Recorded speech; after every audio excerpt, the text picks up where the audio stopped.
नमस्ते।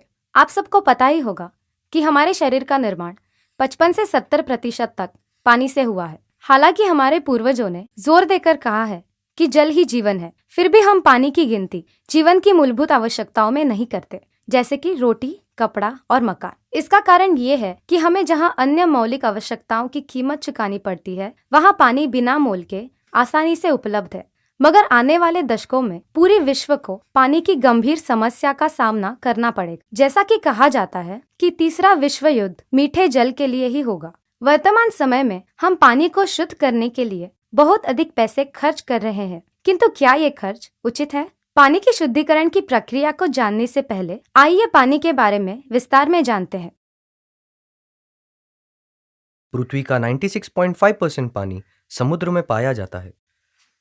शेष 3.5% में से 2.5% से अधिक पानी बर्फ खंडों, बादलों, बाष्प, जीवों के शरीरों और विविध उत्पादनों के रूप में है। 1% से भी कम पानी झीलों, नदियों, कुओं आदि में पाया जाता है, जो 700 करोड़ लोगों, जीव जंतुओं, खेतों, वृक्षों, उद्योगों आदि के लिए उपयोग में आता है। अगर हम केवल भारत के बारे में सोचें तो यहाँ पर्याप्त पानी है, अगर हम इसका सही इस्तेमाल कर पाए तो। फिलहाल हम पूरे देश और पृथ्वी का ख्याल छोड़ के मुंबई के बारे में सोचते हैं। यदि मैं आपसे पूछूं कि मुंबई को पानी कहाँ से मिलता है और कैसे, नहीं जानते? मुंबई को 2 तरह से पानी मिलता है। मुंबई का 90% पानी बादशाह, अपर वैतरणा, लोअर वैतरणा और तानसा जैसे बांधों से आता है। मुंबई को प्रतिदिन 30,000 लक्ष्य लीटर पानी की आवश्यकता पड़ती है। इस पानी की आपूर्ति पाइपलाइन की सहायता से की जाती है, जो 100 किलोमीटर से अधिक क्षेत्र में फैली हुई है। किंतु कुछ क्षेत्रों में जहाँ ये पानी नहीं पहुँचता, वहाँ लोग कुएं या बोरवेल का इस्तेमाल करते हैं। आइए अब पानी की शुद्धिकरण की प्रक्रिया की तरफ मुड़ते हैं। पहले आरओ तकनीक को लेते हैं, जो सबसे अधिक लोकप्रिय है और जो शुद्धिकरण के उपयोग में अधिक एडवांस मानी जाती है। क्या आप जानते हैं कि पानी को शुद्ध करने में आरओ टेक्नोलॉजी कैसे काम करती है? आइए देखते हैं। इस प्रक्रिया में पानी उच्च दबाव में एक मेम्ब्रेन से होकर गुजरता है, जिसमें 0.0001 माइक्रोन व्यास के छिद्र होते हैं। इन छिद्रों से केवल पानी ही पार हो पाता है। इतने अतिसूक्ष्म फिल्ट्रेशन प्रोसेस में 90% से अधिक मिनरल्स, हेवी मेटल्स, आर्सेनिक, कीटकनाशक और सारे कीटाणु फिल्टर होते हैं। यह प्रक्रिया ठीक वैसे ही है जैसे नारियल के पेड़ समुद्र से शुद्ध पानी ग्रहण करते हैं। ये तो तकनीकी पक्ष था, किंतु आरओ तकनीक वास्तव में पानी से 90% तक क्षार तत्व दूर कर सकती है। आरओ तकनीक पानी के स्वाद को बदलकर उसे मीठा बना सकती है। किंतु जो बांध मुंबई को पानी की आपूर्ति करते हैं, वो थाने के जंगली इलाकों में स्थित है। सभी बांध सुरक्षित है और इनमें औद्योगिक कचरे का जरा भी अंश नहीं है। ये बारिश का पानी है, इसीलिए इसमें खनिजों की मात्रा निर्धारित आदर्श मात्रा से काफी कम होती है और इसीलिए मुंबई का पानी स्वाद में अच्छा होता है। इसीलिए आरओ तकनीक का लाभ मुंबई के पानी में नहीं मिलता, क्योंकि वो पहले से ही मीठा होता है। फिर भी हम अगर मीठे पानी को आरओ टेक्नोलॉजी से पास करें तो क्या होगा? क्यों ना हम किसी एक्सपर्ट की सलाह ले।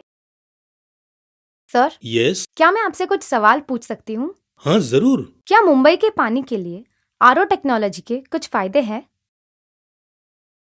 नहीं, आरओ टेक्नोलॉजी की मुंबई के पानी के लिए जरूरत नहीं है। मैं बताना चाहूंगा, हमारे शरीर में कैल्शियम, मैग्नीशियम और आयरन जैसे खनिज तत्वों का मुख्य स्रोत भोजन है, लेकिन पानी को अतिरिक्त स्रोत माना जाता है। आरओ तकनीक भारी पानी को मीठा बनाती है और साथ साथ 90% मिनरल्स को उसमें से छाल देती है। अगर पानी पहले से ही मीठा है तो इसमें से मिनरल्स बहुत ज्यादा कम हो जाते हैं, जो मानवीय शरीर के लिए हानिकारक है। जब बीएमसी का पानी आरओ मेम्ब्रेन से होके गुजरता है, पानी में स्थित क्लोरीन के कारण ये कमजोर हो जाता है। कुछ समय के बाद ये मेम्ब्रेन शीट स्केलिंग, सूक्ष्म मिट्टी और बैक्टीरिया द्वारा निर्मित किए गए एंजाइम्स की वजह से चॉकअप हो जाते हैं। इसी वजह से मेम्ब्रेन शीट अंतरंग दबाव के कारण फट जाती है। यदि एक बार ये मेम्ब्रेन शीट फट गई तो गंदगी और बैक्टीरिया आसानी से आगे बढ़ जाते हैं। किसी भी घरेलू आरओ सिस्टम में पानी का वेस्टेज 70% तक होता है। मतलब 1 गिलास पानी पीने के लिए 3 गिलास पानी वेस्ट होता है। मुंबई का पानी इतना भी खराब नहीं कि इतना बर्बाद किया जाए। यदि हम आरओ बेस्ड प्यूरिफायर की कीमत और उसका मेंटेनेंस ध्यान में लें तो वो दूसरे किसी भी टेक्नोलॉजी के प्यूरिफायर की तुलना में 2-3 गुना ज्यादा होता है। अब हम बाजार में बहुत प्रसिद्ध और पुरानी यूवी तकनीक पर कुछ जानकारी हासिल करेंगे। अब जानते हैं यूवी तकनीक कैसे काम करती है। बैक्टीरिया गुणात्मक रूप से बढ़ते हैं। इसका अर्थ यह है कि एक बैक्टीरिया 2 में, 2 4 में और 4 8 में विभाजित होते हैं। यूवी टेक्नोलॉजी में अल्ट्रावायलेट ऊर्जा की 254 नैनोमीटर वेवलेंथ की किरणें रोग फैलाने वाले जीवाणुओं के डीएनए को प्रभावी कर नष्ट कर देती है। इससे सूक्ष्म जीवाणुओं की गुणात्मक वृद्धि नष्ट हो जाती है और वे पुनर्पैदा नहीं होते। इसके कारण 20 से 25 मिनट के भीतर सूक्ष्म जीवाणुओं का जीवन चक्र खत्म होते ही वे मर जाते हैं। अगर आप टेक्नोलॉजी पर आधारित प्यूरिफायर लेने के बारे में सोच रहे हैं तो अगली जानकारी ध्यान से सुने। यूवी चेंबर स्टेनलेस स्टील से ही बना हो। ऐसा होने के बावजूद भी बहुत सी कंपनियों के यूवी चेंबर्स एल्यूमिनियम के बने रहते हैं, जिससे निकलने वाले एल्यूमिनियम ऑक्साइड्स इंसानी दिमाग के लिए हानिकारक होते हैं। यूवी चेंबर को आड़ी स्थिति में रखने के लिए प्राधान्यता देनी चाहिए, ना कि खड़े स्थिति में। इसकी वजह यह है कि खड़े स्थिति में पानी का बहाव सीधा होगा, वहीं अगर यूवी चेंबर आड़ा हो तो पानी का बहाव घूमता हुआ आगे बढ़ेगा, जिससे निसंदेह रूप से सारे कीटाणु यूवी किरणों के संपर्क में आएंगे। आज बाजार में उपलब्ध किसी भी यूवी ट्यूबलाइट की तीव्रता आगे चलकर उतनी नहीं रह जाती जितनी कि वो अपनी प्रारंभिक अवस्था में रहती है। यूवी लैंप की तरंगों की तीव्रता जब 254 नैनोमीटर से कम हो जाती है तो वो सूक्ष्म जीवाणुओं के डीएनए निर्माण को नष्ट नहीं कर पाती। यूवी ट्यूबलाइट को पानी में सीधा नहीं डुबाया जा सकता। इसे पानी से सुरक्षित रखने के लिए क्वार्ट्ज जैकेट का इस्तेमाल किया जाता है, किंतु समय के साथ इस पर स्केलिंग और मिट्टी जमा हो जाती है। इससे अल्ट्रावायलेट किरणों में बाधा पड़ती है, जो यूवी सिस्टम की गुणवत्ता को कम कर देती है। यूवी किरणें बैक्टीरिया एवं वायरस के अनेक प्रजातियों के लिए प्रभावी है, पर सबके लिए नहीं। इसका अर्थ है आरओ तकनीक की मुंबई के पानी को जरूरत नहीं और हम यूवी तकनीक पर भी 100% विश्वास नहीं कर सकते। क्या हमारे पास कोई ऐसी तकनीक नहीं जो मेरे परिवार के सदस्य एवं मेरे कर्मचारियों को बीमारियों से बचा सके? हाँ है, उस तकनीक में बिजली की आवश्यकता नहीं होती।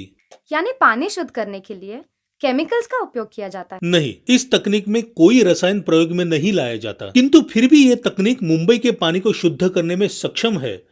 इस टेक्नोलॉजी का नाम है अल्ट्राफिल्ट्रेशन। अल्ट्राफिल्ट्रेशन में पानी हॉलो फाइबर मेम्ब्रेन से होकर गुजरता है, जिसमें छेदों का आकार 0.01 माइक्रोन होता है और जो बैक्टीरिया, वायरस तथा मिट्टी को बाहर जाने नहीं देता। यूएफ मेम्ब्रेन में जिसके छिद्र 0.01 माइक्रोन आकार के होते हैं, इसमें सूक्ष्म छिद्रों की वजह से हम आसानी से सूक्ष्म जीवाणु और छिपी हुई गंदगी के सूक्ष्म कणों को प्राकृतिक खनिज तत्वों के संतुलन को हानि पहुंचाए बिना निकाल सकते हैं। ठीक वैसे ही जैसे पौधों की कोशिकाएं गंदी और कीचड़युक्त पानी से शुद्ध पानी सोखती हैं। इसलिए यूएफ तकनीक बीएमसी द्वारा आपूर्ति किए जाने वाले मीठे पानी के लिए सर्वोत्तम विकल्प है।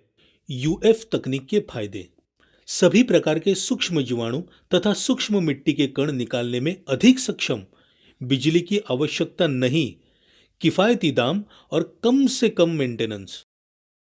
कुछ वर्ष पहले भाभा एटॉमिक रिसर्च सेंटर के कुछ वैज्ञानिकों ने भारतीयों के लिए वाटर प्यूरिफायर बनाया, जिसमें उन्होंने यूएफ तकनीक का उपयोग किया। सितंबर 2010 में नेशनल इंस्टीट्यूट ऑफ वायरोलॉजी नामक संस्था ने भारत में बिकने वाले वाटर प्यूरिफायर पर सर्वे किया। उसमें आरओ तथा यूवी तकनीक असफल रहे और यूएफ प्यूरिफायर्स सफल रहे। धन्यवाद। धन्यवाद। मैंने शायद किसी बड़ी नामी कंपनी को ध्यान में रखते हुए या अपने पसंदीदा अभिनेता द्वारा प्रचार किए जाने के कारण अपना पुराना प्यूरिफायर खरीदा, किंतु हकीकत में हमारे सारे प्रश्नों के उत्तर तो हमारे पानी में ही है। मैं समझती हूँ कि मुझे मेरे अधिकांश प्रश्नों के उत्तर मिल गए, लेकिन मेरे कुछ प्रश्नों के उत्तर अभी भी नहीं मिले। जैसे कि पुराने प्यूरिफायर को बदलने के बजाय क्या मैं केवल तकनीक बदल सकती हूँ? क्या एल्यूमिनियम के यूवी चेंबर को स्टेनलेस स्टील में बदला जा सकता है? नया प्यूरीफायर खरीदते समय मुझे किस कंपनी को प्राथमिकता देनी चाहिए? इन सभी सवालों के लिए मैं एक फोन नंबर पर कॉल करने जा रही हूँ। अगर आपके पास भी ऐसे ही सवाल है तो आप भी कॉल कर सकते हैं।